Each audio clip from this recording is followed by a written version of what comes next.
There are acts of pettiness so small and so sustained that they reveal something the perpetrator probably did not intend to reveal. A large dramatic act of aggression tells you something about a person. It tells you they are capable of a certain kind of confrontation. But a small repeated act, done daily, in private, with no witnesses, against a trash can, that tells you something else entirely.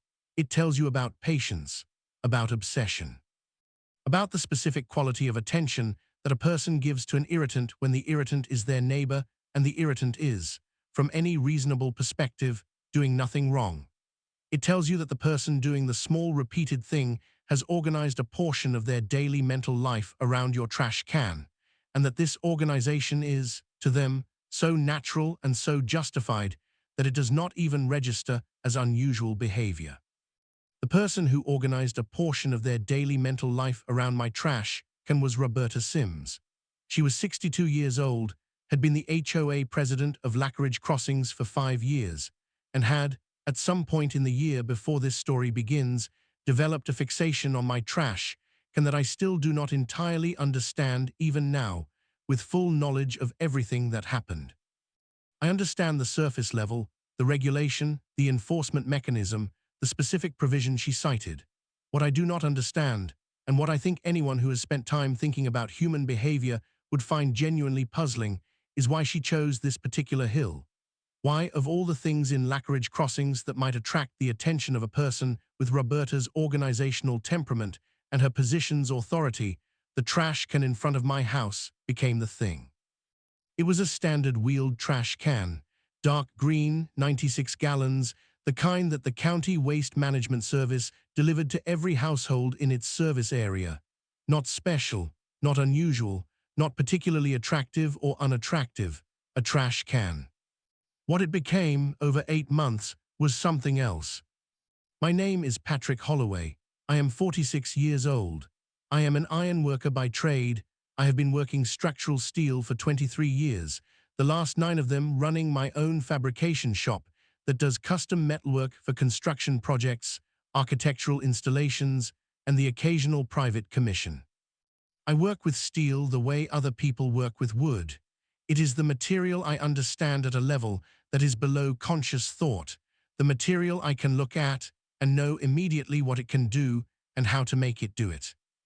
This professional background is relevant to this story in the specific way that having exactly the right skill set for a particular problem is always relevant. It meant that when I decided to solve the trash can problem, I solved it in a way that was available to very few people, and that was, in its final form, almost comically definitive. But I am getting ahead of myself. Let me tell you about the trash can first. I live at 19 Bridgewater Lane in Lackeridge Crossings. I have been there for 6 years. My house is a 4-bedroom colonial at the end of a cul-de-sac, and like all houses on the cul-de-sac, my trash and recycling can sit at the end of my driveway on collection day. The county's collection schedule is Tuesday mornings, which means I put the cans out Monday evening and bring them in Tuesday afternoon or evening after the truck has come. This is the standard procedure for every household in my section of Lackeridge Crossings, and it had been my procedure without incident for the first 4 years I lived there. The Lackeridge Crossings community standards, like most HOA standards, had a provision about trash can storage. The provision said that trash and recycling containers must be stored out of public view from the street, except during the 24-hour period before and after the scheduled collection day. My practice of putting cans out Monday evening and retrieving them Tuesday evening was entirely within the 24-hour provision. The cans were out for approximately 20 to 24 hours total. They were retrieved promptly after collection, and they were stored in the side yard enclosure I had built specifically to keep them out of street view the rest of the week. Roberta's first notice arrived in month 1 of the issue. It said that my trash container had been observed on the street beyond the permitted retrieval window on a Tuesday. The notice did not specify the time of the observation or provide any documentation of it. I reviewed my own schedule for that Tuesday and was confident I had retrieved the cans before 7 p.m., which was well within any reasonable interpretation of the 24-hour collection window. I sent a response disputing the observation and knotting my standard retrieval schedule. Roberta sent a second notice the following week, citing the same issue. Same lack of documentation, same assertion of a violation I did not believe had occurred. I bought a security camera, not because of the trash can specifically. I had been thinking about adding exterior cameras anyway, but the timing was motivated by the notices. I installed a camera on the front of the house that covered the driveway and the street view, including the position where the trash can sat on collection day. The camera was motion-activated and logged time-stamped footage. The camera footage from the following Tuesday showed my trash can at the curb from approximately 6:40 p.m. Monday to approximately 5:30 p.m. Tuesday, which was 22 hours and 50 minutes total, well within the 24-hour window. I clipped the relevant footage, saved it with timestamps, and sent a response to the next violation notice I received with the footage link and the timestamp documentation. The notices stopped for 3 weeks. Then something different started. I came out on a Wednesday morning, the day after Collection Tuesday, to find my trash can lying on its side at the end of the driveway. Not the recycling can, just the trash can, on its side with a dent in the upper rim that had not been there before. I stood the can up, looked at it, looked around. No wind, it had been calm overnight. No obvious reason for a full 96-gallon can to have tipped over on its own. I thought about it and decided it was probably the collection truck. Sometimes the automated arm that lifts the cans is rough with them. I noted the dent and did not think further about it. The following Wednesday, I found the can on its side again. Another dent, this one on the body of the can below the rim. I checked the camera footage. The collection truck had come at 7:42 a.m. and had emptied the can and replaced it upright. The can was upright at 7:43 a.m. At 5:17 a.m. on Wednesday, the morning after the following Tuesday's collection, the camera captured a figure approaching the can from the direction of the street, knocking it over with a deliberate push, and walking away. The figure was wearing a coat and a hat, and the early morning darkness made facial identification impossible from camera footage. But the action was unambiguous. Someone had walked to my trash can and pushed it over. I watched that footage several times.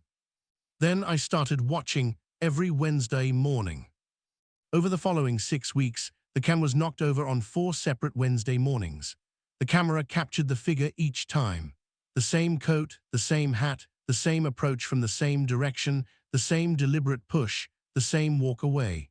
The time varied slightly between 4:45 a.m. and 6:20 a.m., but the behavior was identical. I wanted to be sure about the identification before I did anything. The hat and coat made it difficult, but on the 4th occasion, the figure had paused after pushing the can over and turned slightly, perhaps to check that no one was watching, and the camera had captured a partial profile. I showed the footage to my neighbor 2 houses down, a retired police detective named Frank, who I had known since I moved into the neighborhood, and who had a trained eye for identification from partial profile footage. Frank watched the footage. He looked at the profile frame. He said he could not swear to it in court, but that the profile and the build and the way the person moved were consistent with someone he had seen often in the neighborhood and whose morning walk he had noticed on multiple occasions. He said the profile was consistent with Roberta Sims. I had suspected this, not because I had any specific evidence pointing to her before the camera footage, but because the violation notices and the trash can incidents had a timing relationship that felt deliberate. The notices had stopped, and the physical incidents had begun. The transition from paperwork harassment to physical harassment had the quality of escalation by a person who had found one avenue blocked and had switched to another. I spent a week deciding how to proceed. I talked to my attorney, a straightforward man named Michael Grave, who handled my shop's commercial matters and who I consulted on personal legal questions when they arose. Michael said the footage, while suggestive, was not conclusive enough for criminal charges and that pursuing a civil case based on partial profile footage would be uncertain. He said the more immediate question was what I wanted to do about the continuing behavior and whether there was a practical solution that addressed it more directly than litigation. I said I had been thinking about that. Michael said he thought a direct, documented communication to Roberta and to the full HOA board stating that I had footage of the incidents and was retaining it as potential evidence, was a reasonable first step. He said it would either stop the behavior, which would be the best outcome, or it would produce a response from Roberta that might be informative. I sent the letter. I described the footage without specifying the identification. I said I had security camera footage of the incidents and was retaining it and would share it with law enforcement if the incidents continued. I sent copies to the full board. The incidents stopped for 4 weeks. Then on a Wednesday morning, the can was knocked over again. This time with more force than before, it had not just been pushed over, but had been kicked hard based on the impact dent pattern on the side and on the camera footage, which captured a leg rather than a hand making contact. The figure was wearing different clothes, a different coat, no hat, and the footage was still not conclusive for identification. But the message was clear. The letter had not stopped it. It had paused it, and then it had resumed, and the resumption with different clothing suggested someone who had received my letter understood I had footage and had adapted their approach to the footage's limitations rather than stopping. I sat in my kitchen on that Wednesday morning with the footage running on my laptop and a cup of coffee going cold beside it, and I thought carefully about what I actually wanted to do. Not what I could do legally, not what was procedurally correct, what I actually, genuinely, as a matter of personal satisfaction and practical permanence, wanted to do. I was an iron worker. I had a fabrication shop. I had 23 years of experience working with structural steel and 12-ton press brakes and MIG welders and angle grinders and every piece of equipment needed to make metal into whatever shape a given application required. I had made structural components for buildings. I had made architectural installations that weighed several tons. I had made custom enclosures and gates and barriers and frames that were built to last decades. And I had a trash can that kept getting knocked over. The solution seemed, when I thought about it in these terms, fairly obvious. I spent 3 days on the design, not because the design was complicated. It was not, in structural terms, anywhere close to the complex fabrication work I did professionally. I spent 3 days on it because I wanted it to be right. I wanted it to be exactly right, functional, permanent, elegant in the specific way that well-made metalwork is elegant, and thoroughly, definitively, inescapably unmovable by any force that a person on foot could generate by pushing or kicking or any other physical means available to someone approaching a trash can on a Wednesday morning at 5 a.m. What I designed was not, strictly speaking, a trash can. It was a trash containment system, a steel enclosure fabricated in my shop from 3/16-inch steel plate, sized to fit a standard 96-gallon wheeled trash can with approximately 2 inches of clearance on all sides, with a hinged top that opened forward to allow the can's lid to be lifted and the can to be tipped for emptying by the collection truck's automated arm. The enclosure sat on 4 steel feet, each foot having a concrete anchor embedded in the driveway surface, a 4-inch hole drilled into the concrete, filled with epoxy anchor compound, with a 3/4-inch all-thread rod set in it, and the foot welded to a base plate that bolted to the rod. 4 anchors, 4 feet, each anchor rated for several thousand pounds of pull-out force. The total weight of the enclosure, empty, was approximately 340 pounds. The anchoring system added, in terms of effective resistance to lateral force, something that I calculated conservatively at several tons of resistance before any anchor would begin to fail. The hinged top opened with a standard latch mechanism, easy to operate by hand, easy for the collection truck operator to manage. But not something that swung open or shifted under impact. The enclosure's exterior was powder-coated in the same dark green as the standard county-issued trash can, so that it read, from the street, as an unusually solid version of a standard trash container rather than as a fabricated installation. I cut and welded the enclosure over 2 evenings in my shop. I had the concrete anchors set on a Saturday morning, 4 holes, 4 hours of work including the epoxy cure time, clean and professional. The enclosure went over the anchors and was bolted down Saturday afternoon. I put the trash can inside it, latched the top, and stepped back and looked at it. It looked from the street like a trash can. A trash can that had, if you looked closely, a somewhat more substantial quality than a standard wheeled container, a certain heaviness, a certain deliberateness in its construction. But from a casual distance, at 5 a.m. on a Wednesday morning, it looked like a trash can. What it was 340 pounds of welded steel plate anchored into my driveway with epoxy-set anchors rated for several tons of pull-out force. What it was the most unmovable trash receptacle in the history of Lackeridge crossings, and probably in the history of residential trash containment in the broader region. What it was the product of 23 years of professional ironwork, applied with full intention to a problem that deserved a definitive solution. I told no one about it except my wife Karen, not the attorney, not the neighbor Frank, not anyone at the HOA. I just installed it and waited for Tuesday. Part 2.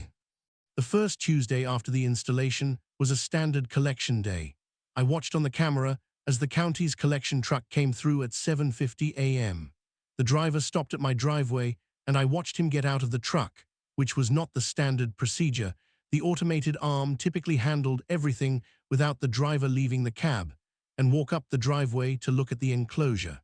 He spent about 90 seconds examining it. He opened the top latch, confirmed the can was accessible, closed the latch. He went back to the truck, positioned the arm, and the arm engaged with the can through the open top, emptied it cleanly, and replaced it. The driver got out briefly again, closed the top latch, and moved on. I made a note to call the County Waste Management Office to confirm the enclosure was compatible with their collection process. I called on Wednesday morning. The Waste Management Coordinator said she had received a note from the driver about the custom enclosure and that she wanted to confirm a couple of things, specifically that the top could be reliably operated by the driver and that the can was properly accessible for the automated arm. I confirmed both and offered to meet with their operations team if they wanted to see it in person. She said the driver's report sounded good and that as long as the enclosure didn't impede collection, they had no objection to it. I sent her photographs. She said it looked solid. The Waste Management Office's response went into my documentation file. On the Wednesday morning, after the first successful collection cycle with the enclosure, 1 week after installation, I was awake at 4:30 a.m., not because I had set an alarm, but because I was, honestly, curious. The camera was running. I made coffee and sat at the kitchen table with my laptop open to the camera feed and waited. At 5:07 a.m., the figure appeared. Same route as always, approaching from the direction of the street, moving along the edge of the driveway. The coat and hat were back, the winter clothing that had been worn during the earlier documented incidents. The figure moved to the position in front of the enclosure, the position where the trash can had always been standing accessible and vulnerable on previous Wednesday mornings. There was a pause. I could see on the camera that the figure had stopped and was looking at what was in front of them, which was no longer a standard wheeled trash can, but was instead the enclosure. The pause lasted about 15 seconds, long enough to be clearly visible as a pause, not a walk-by. Then the figure pushed the enclosure. I want to be precise about what the camera showed because the precision is important. The figure made a pushing motion against the enclosure. The enclosure did not move. The figure pushed again, harder. You could see the posture change, the lean into the push. The enclosure did not move. The figure made a kicking motion at the base of the enclosure. The enclosure did not move. The figure stepped back and appeared to look at the enclosure for a moment. Then the figure walked away. I watched that footage 3 times before my coffee was finished. The enclosure had not moved. I estimated, from the force visible in the footage, that the figure had applied something in the range of 150 to 200 pounds of lateral force to the enclosure during the pushing and kicking attempts. The enclosure was anchored to resist several tons of lateral force. The ratio of applied force to resistive capacity was approximately 1:30. The enclosure had not noticed the attempt. I sent the footage to Michael Grave that morning with a brief note. Michael said that while the identification was still not conclusive in a legal sense, the footage showed clearly that someone had attempted to knock over my trash receptacle and had failed, and that the documentation of the attempted incident was a useful addition to the file.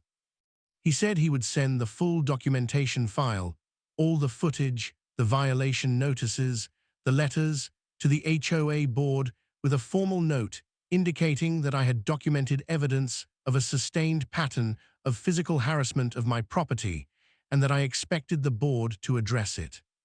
He sent the letter on Friday. The board meeting that followed 3 weeks later was one of the more unusual HOA meetings I had attended in 6 years of living in Lackeridge Crossings. The agenda included, under new business, the matter of alleged harassment of a homeowner's property. I attended. So did 11 other homeowners who had heard something was happening and wanted to know what. Roberta chaired the meeting, as she always did, with the same composed authority she brought to every meeting. She gave no indication, sitting at the head of the table with her agenda and her notes, that she had any particular relationship to the matter under new business. Michael presented the documentation to the board. He did not make accusations. He described a pattern, the violation notices, the camera footage of the incidents, the letter he had sent, the resumed incidents after the letter, and the footage of the most recent attempted incident with the enclosure. He said his client had documented evidence of repeated physical harassment of his property and expected the board to take it seriously. One of the board members, a woman named Helen, who had been on the board for 3 years and who I had always found to be a fair-minded person, asked a question that cut to the center of things. She asked whether the documentation identified the person responsible for the incidents. Michael said the documentation was suggestive, but not conclusively identifying. Helen said she understood, and then said she had a further question for the board. She said the violation notices that had preceded the physical incidents were documented as originating from the HOA president. She asked whether any board member other than the president had observed or verified the violation that the notices cited. 3 board members said they had not. One said he had been told a violation had occurred but had not personally observed it.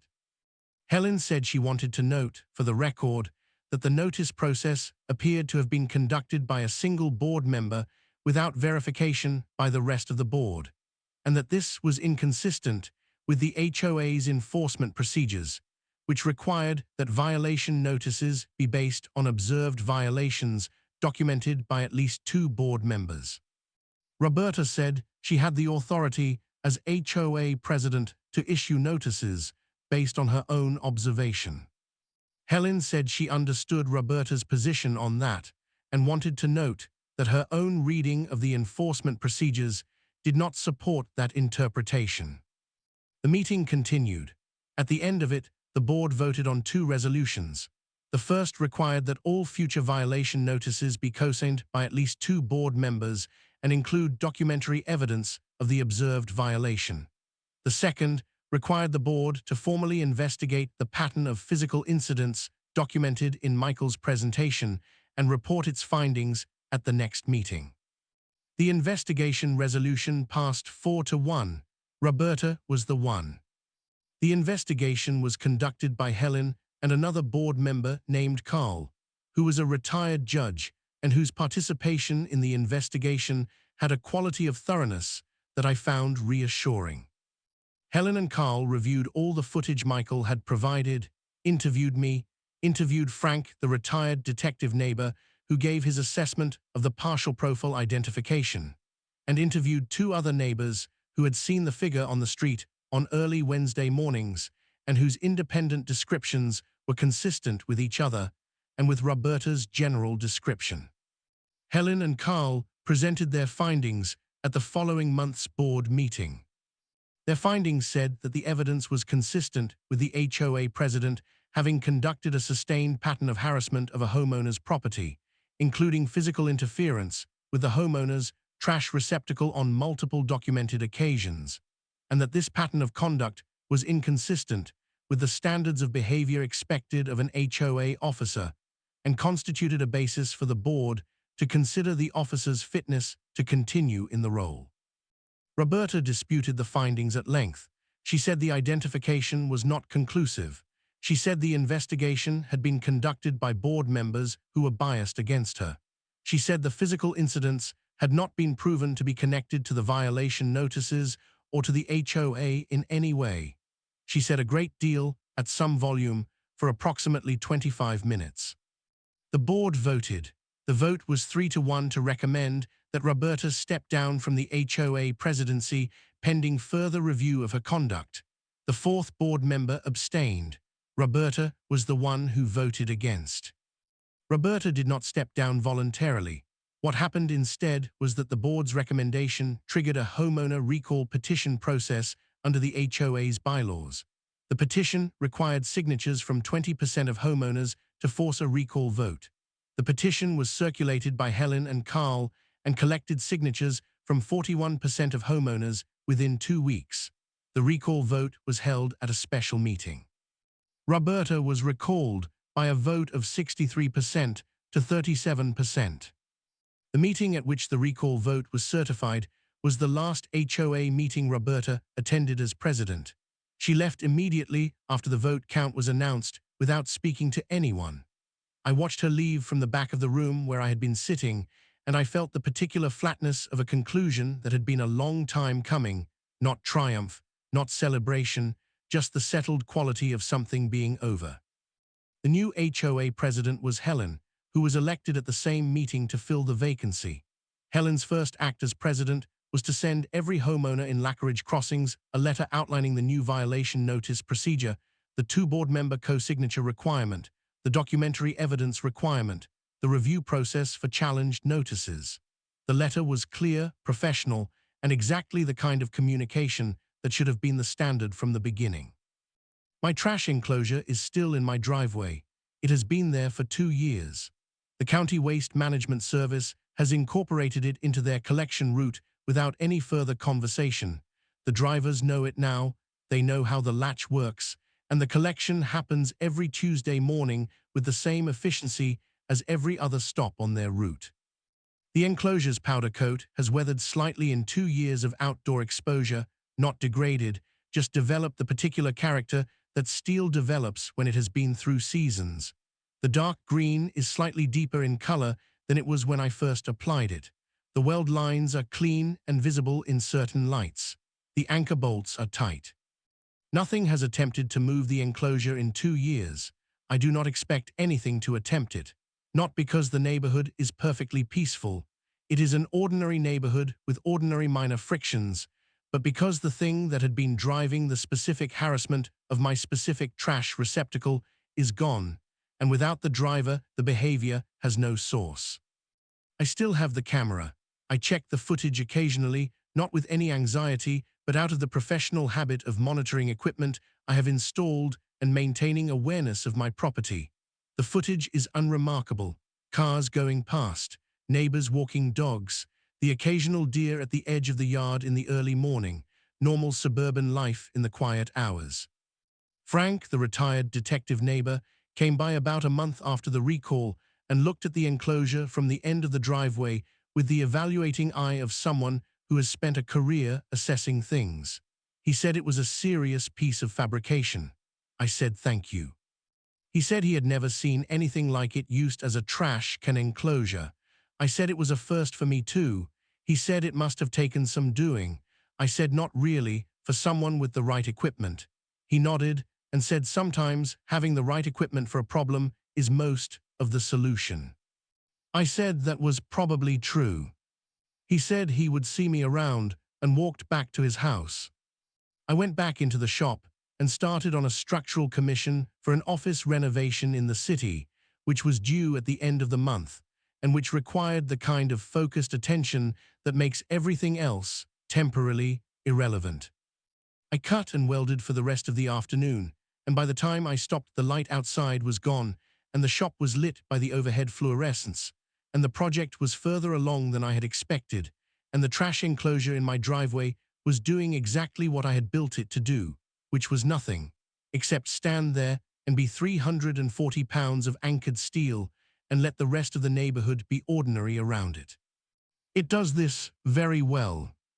It will continue to do this for considerably longer than anyone currently involved in this story will be paying attention to it, because that is what properly fabricated steel does when it is built right and anchored correctly and not asked to be anything other than what it is. The trash can inside it is the same standard county-issue dark green wheeled container I have always had. Nothing special, 96 gallons, $11 at the pharmacy if you needed to replace it. What surrounds it now is considerably more than $11 worth of material and labor. But the material and the labor were mine to apply, and I applied them to a problem that deserved a permanent solution, and the permanence is what makes it right. Thumbnail text. Line 1, HOA Karen kept knocking over my trash can every morning at 5 am, so I swapped it with 340 pounds of anchored steel face wastebasket. Line 2, she pushed it, kicked it and gave up, then lost her HOA presidency over it face-locked.